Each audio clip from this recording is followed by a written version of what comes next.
Hello and welcome to all my dear. यदि आप इस चैनल में नए हैं तो फटाफट आप इस चैनल को सब्सक्राइब कर लें। और यह चैनल आपका ग्रामर और आपका वोकैब के लिए डेडिकेटेड है, यानी कि इंग्लिश का जो कंप्लीट लैंग्वेज का सॉल्यूशन है वो यहाँ पर आपको मिलेगा। आज हम लोग बात करने वाले हैं बेसिक कॉन्सेप्ट्स। आज की क्लास में आप सीखेंगे कि इंग्लिश को जानने से पहले क्या चीज़ें जानना बहुत ज़रूरी है। हम सीधे ग्रामर की बात नहीं करते, हम सीधे पार्ट्स ऑफ स्पीच की बात नहीं करते हैं। हम उसका समझते हैं कि वास्तव में कौन कौन से बेसिक कॉन्सेप्ट्स पता होने चाहिए। मैं आपको एक बात बहुत ही यकीन के साथ कह रहा हूँ कि पहली बात कि यह क्लास बिल्कुल बिगनर्स के लिए है, और दूसरी बात ये कि चाहे आप जितनी इंग्लिश पढ़ चुके हों, आपको इस क्लास में कुछ ना कुछ नया सीखने को ज़रूर मिलेगा। तो आइए बेसिक कॉन्सेप्ट की यदि बात करें तो बेसिक कॉन्सेप्ट में होता क्या है, जानना क्या क्या है, ये समझेंगे। यदि आपको केवल alphabet A to B, A to Z, ये कह लो ABC आता है, तो निश्चित तौर पर आप इस क्लास में आगे की ग्रामर को सीख पाएंगे। Download Evas app from Google Play Store. यदि आपने अब तक ऐप डाउनलोड नहीं किया so you are suggested to download. ये मेरी सजेशन है, फॉलो करना ना करना आपका डिसीजन है। इस नंबर को सेव कर लेंगे। कभी भी भविष्य में किसी भी तरह की प्रॉब्लम है व्हाट्सएप करें, कोई बैच ज्वाइन करना है तो भी आप इसी नंबर पर कांटेक्ट करेंगे। ये हमारा ऑफिशियल नंबर है जो आपके सामने स्क्रीन पर डिस्प्ले हो रहा है, 9451464507।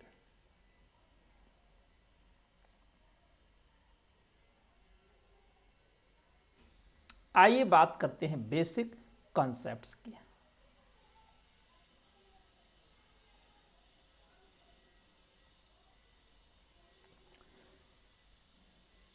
यदि आपसे एक क्वेश्चन किया जाए तो आप जवाब देंगे, बोलो यस।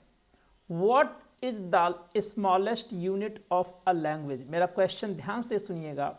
मेरा क्वेश्चन है आपसे कि लैंग्वेज की सबसे छोटी इकाई क्या है। आंसर्स आपके आने चाहिए लेटर। लेटर सबसे पहले हम लोग बात करेंगे लेटर्स और सिलेबस में। There are 26 letters in English language. अंग्रेजी भाषा में कितने 26 लेटर्स यानी कि अक्षर हैं। These letters can be divided into 2 groups. In letters को हम 2 भागों में बांट सकते हैं। पहला है vowel and second consonant. Vowel and consonant, स्वर और व्यंजन। वाउल्स यानी कि स्वर, जिन लेटर्स का उच्चारण किसी अन्य अक्षर की सहायता के बिना किया जाता है वे वाउल्स कहलाते हैं। ये 5 हैं, AEIOU। ये पांचों को अच्छे से आप लर्न कर लें और आई होप कि आप ऑलरेडी ये बात जानते हैं। कंसोनेंट व्यंजन, इनका उच्चारण वाउल्स की सहायता से किया जाता है। ये शेष 21 हैं। यानी कि कंसोनेंट्स क्या होते हैं, जिनके उच्चारण में हमें वाउल्स की यानी कि स्वर की सहायता लेनी पड़ती है। अब मैं आपसे बात करूंगा कि कुछ ऐसे लेटर्स होते हैं जिनको बोलने के लिए हमें ये देखना पड़ता है कि ये किस रूप में आया है। कहने का मतलब प्यारे साथियों कि कुछ ऐसे लेटर्स होते हैं जो कभी वाउल का काम करते हैं और कभी कंसोनेंट्स का, यानी कि वो वाउल्स भी हो सकते हैं और कंसोनेंट भी। ऐसे शब्दों के लिए आप लोग कॉपी में लिखेंगे, हम कहते हैं semi vowel. Semi vowel, semi का मतलब जानते हो अर्ध। अब इसकी डेफिनेशन कैसे बनाएंगे। ऐसे लेटर्स जो कभी वाउल का काम करते हैं और कभी कंसोनेंट का, उन्हें हम सेमी वाउल कहते हैं। ये कितने हैं, ये केवल 2 हैं। याद रखिएगा कितने हैं, केवल 2 हैं। अब वो आपके सामने मैं ला रहा हूं, ध्यान से देखेंगे। डब्लू और वाई, डब्लू और वाई 2 ऐसे लेटर्स हैं जो वाउल्स और कंसोनेंट दोनों रूप में प्रयोग किए जाते हैं। आप बड़े ध्यान से देखें, पहला शब्द लिखा है वाओ। वाओ में इस डब्लू का प्रोनाउंसिएशन क्या है? ऊ हो रहा है, और जो कि क्या है? वाउल। वावेल में इस डब्लू का प्रोनाउंसिएशन क्या हो रहा है? गौर से देखिएगा, इस डब्लू का जो प्रोनाउंसिएशन है वो वा हो रहा है। देखो, वी ओ से व हो गया और ई से ए की मात्रा लग गई, और इस तरीके से यहाँ पर डब्लू का प्रोनाउंसिएशन क्या होगा? वा होगा, जो कि कंसोनेंट का कार्य कर रहा है। हम देखेंगे कि येलो में जो वाई है ये या का प्रोनाउंसिएशन दे रहा है, जो कि कंसोनेंट है। और डे में देखो ध्यान से, डे में जो वाई है ना, तो आप सभी जानते हैं डी ए से डा हो गया और वाई से ए की मात्रा लग रही है, यानी कि यह क्या है? यह वाउल है, और ये वाउल का प्रोनाउंसिएशन दे रहा है। हम देख पा रहे हैं कि कभी ये डब्लू और वाई वाउल का भी काम करता है और कंसोनेंट का भी। ऐसी सिचुएशन में हम कहेंगे कि ऐसे लेटर्स जो वाउल और कंसोनेंट दोनों रूप में प्रयोग किए जाते हैं, उन्हें हम कहते हैं सेमी वाउल। ये कितने हैं? अच्छे से याद करिए, ये दो हैं। कौन कौन? डब्लू और वाई। ये पॉइंट क्लियर हो गया। अच्छा जी, ये बताएं वाव मीन्स क्या होता है? वाव मीन्स होता है प्रतिज्ञा करना, प्रतिज्ञा करना। अब चलते हैं नेक्स्ट सेगमेंट की ओर। ये बहुत इंपॉर्टेंट सेगमेंट है, वर्ड्स, शब्द।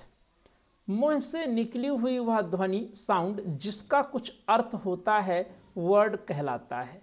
वर्ड का निर्माण यानी फॉर्मेशन एक या एक से अधिक लेटर्स से मिलकर होता है। यहाँ पर इस बात पर जोर देंगे कि देखो, कोई एक लेटर जैसे कि आय मतलब मैं, तो यह एक वर्ड हो गया। आय हालांकि लेटर भी है, लेकिन जब आय का अर्थ निकलेगा मैं, तो निश्चित तौर पर यह क्या है? ये वर्ड हो गया।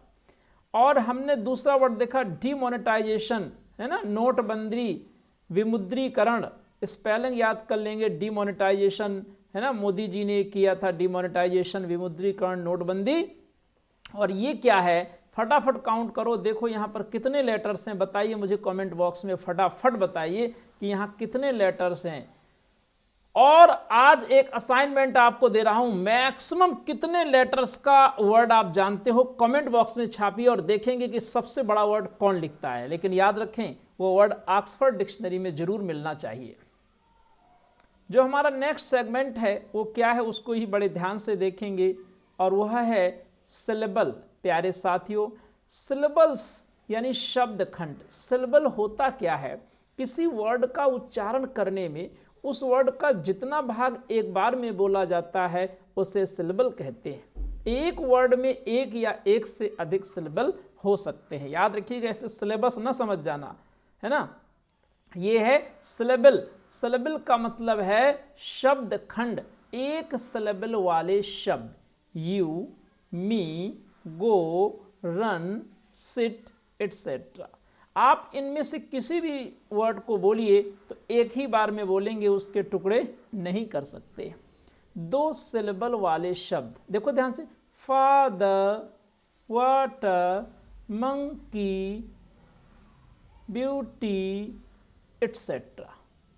दो से अधिक सिलेबल वाले शब्द, ब्यूटीफुल, डेमोक्रेसी, पॉसिबिलिटी। काउंट करिए, पॉसिबिलिटी में कितने सिलेबल हैं? 1 2 3 4 5। कितने हो गए? 5। अब देखो, आपको कभी सिलेबल काउंट करना हो तो जो वॉवल साउंड होता है, यानी स्वर का जो उच्चारण होता है, एक वॉवल साउंड एक सिलेबल बनाता है।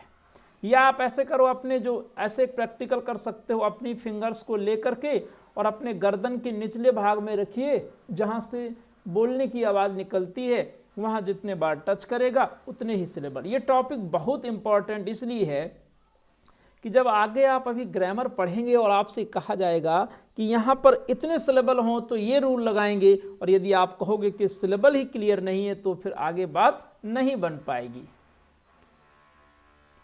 नेक्स्ट हमारा जो बेसिक पॉइंट है वो है sentence. A group of words which makes complete sense is called a sentence. शब्दों का ऐसा समूह जो पूर्ण अर्थ देता है वाक्य कहलाता है। जैसे, वह कभी झूठ नहीं बोलता है, ही नेवर फिप्स। याद रखेंगे, फिब्स का मतलब होता है छोटा मोटा झूठ बोलना। टेल अ लाई को फिब कहते हैं।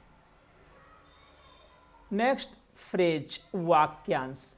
A group of words which make sense but not complete is called a phrase. यानी शब्दों का ऐसा समूह जो अपूर्ण अर्थ देता है, वाक्यांश कहलाता है। अर्थ तो दे, which gives sense but not complete, लेकिन पूर्ण नहीं होना चाहिए।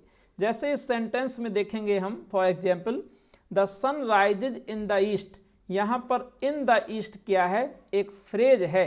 अगर आपसे पूछा जाए कि इन द ईस्ट क्या है, तो आप कहोगे कि यह एक फ्रेज है। अब देखिए दूसरी तरफ क्लॉज को समझना है कि वास्तव में क्लॉज क्या होता है। बहुत आराम से समझिएगा। A group of words which forms part of a sentence and contains a subject and predicate is called a clause. शब्दों का ऐसा समूह जो वाक्य निर्माण में सहयोग करता है एवं जिसमें कर्ता और क्रिया आवश्यक रूप से पाए जाते हैं, वाक्यांश या उपवाक्य कहलाता है। वाक्यांश नहीं, उपवाक्य, वाक्य से छोटा। देखो जी, अब मैं आपको समझाता हूं। जो क्लॉज है वो क्या है? सेंटेंस निर्माण में सहयोग करता है, यानी कि सेंटेंस का हिस्सा होता है, और इसमें कर्ता और क्रिया जरूर पाया जाता है। देखिए ध्यान से समझिएगा। यहाँ पर अ ग्रुप ऑफ वर्ड्स है which forms part of a sentence and contains subject and predicate. Subject जानते हो कर्ता, और प्रेडिकेट का मतलब होता है वर्ब प्लस, यानी क्रिया और क्रिया के बाद जितना कुछ लगा होता है उसे हम प्रेडिकेट कहते हैं। चलिए हम एग्जाम्पल्स देखते हैं। The teacher said that the sun rises in the east. यहाँ पर the sun rises in the east एक क्या है? यह एक क्लॉज है। कैसे? देखो, सेंटेंस निर्माण में सहयोग कर रहा है, और इसमें कर्ता यानी कि द सन है कर्ता, और राइजेज क्या है? यह क्रिया है। तो निश्चित तौर पर जब हमारे सामने सब्जेक्ट और वर्ब भी आ गया और सेंटेंस का एक पार्ट भी है, तो ये क्लॉज हो गया। क्या हो गया? क्लॉज।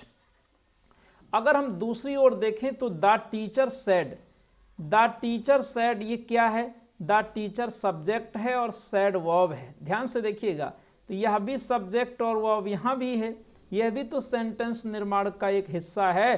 तो यह पार्ट क्या हो गया? यह भी एक क्लॉज हो गया। अब ये देखो, मुख्य है, प्रधान है, प्रिंसिपल क्लॉज ये हो गया, प्रधान उपवाक्य, प्रधान, और ये इस पर दैट से जुड़ा हुआ आश्रित है, इसलिए सबऑर्डिनेट यानी कि आश्रित क्लॉज हो जाएगा, आश्रित उपवाक्य हो जाएगा आपका the sun rises in the east. इस बात को ख्याल आपको रखना है कि क्लॉज क्या है? क्लॉज सेंटेंस का एक हिस्सा है, और वह कर्ता और क्रिया उसमें जरूरी रूप से पाया जाता है। बस इतना बेसिक याद रखिएगा। क्यों? क्योंकि यहाँ पर केवल बेसिक समझना है, डिटेल चर्चा बाद में हम लोग डिटेल्ड में करेंगे स्टडी इसका। Difference between phrase and clause. अब यदि आपसे एक क्वेश्चन किया जाए कि ऐसा है, ये बताओ कि फ्रेज और क्लॉज में क्या डिफरेंस होता है, तो आप इसको कैसे, आपको चाहिए ये कि आप एक ऐसे बनाओ और एक तरफ आप लिख दो फ्रेज और दूसरी तरफ आप लिख दो क्लॉज। अब देखिए, फ्रेज जो होता है, जो फ्रेज होता है या अ ग्रुप ऑफ वर्ड्स होता है कि नहीं, बोलो? अ ग्रुप ऑफ वर्ड्स, ठीक है, लेकिन क्लॉज भी तो यही होता है, a group of words. Phrase में, क्लॉज में सब्जेक्ट और वर्ब जरूर पाया जाता है, और यहाँ पर सब्जेक्ट और वर्ब नहीं पाया जाता। यही तो ध्यान रखना है, सब्जेक्ट और वर्ब का अभाव होता है फ्रेज में, जबकि क्लॉज में आवश्यक रूप से। यानी दोनों में सिमिलरिटी क्या है? दोनों अ ग्रुप ऑफ वर्ड्स हैं। क्लॉज में कर्ता और क्रिया होता है, जबकि फ्रेज में कर्ता और क्रिया नहीं होता। यही बात को ऊपर लिखा गया है, गौर से पढ़ेंगे प्यार से। फ्रेज में कर्ता एवं क्रिया का अभाव होता है, लेकिन क्लॉज में कर्ता एवं क्रिया आवश्यक रूप से पाए जाते हैं। आप देखेंगे कि कैसे फ्रेज से क्लॉज बनाया जाता है। He has a chain of gold. Of gold क्या है प्यारे साथियों? ऑफ गोल्ड एक फ्रेज है। He has a chain which is made of gold. उसके पास एक चेन है जो सोने की बनी है। अब ये क्या है, ये क्लॉज है। कैसे, विच सब्जेक्ट का काम कर रहा है, इज मेड वर्ब हो गई तो ये क्लॉज हो गया। आई होप कि इतनी बात आपको अच्छे से समझ में आई होगी। यदि आपको ये सीरीज अच्छी लगे, समझ में आए, तो आप लोग हमें कमेंट करके बता सकते हैं। Take care, thank you.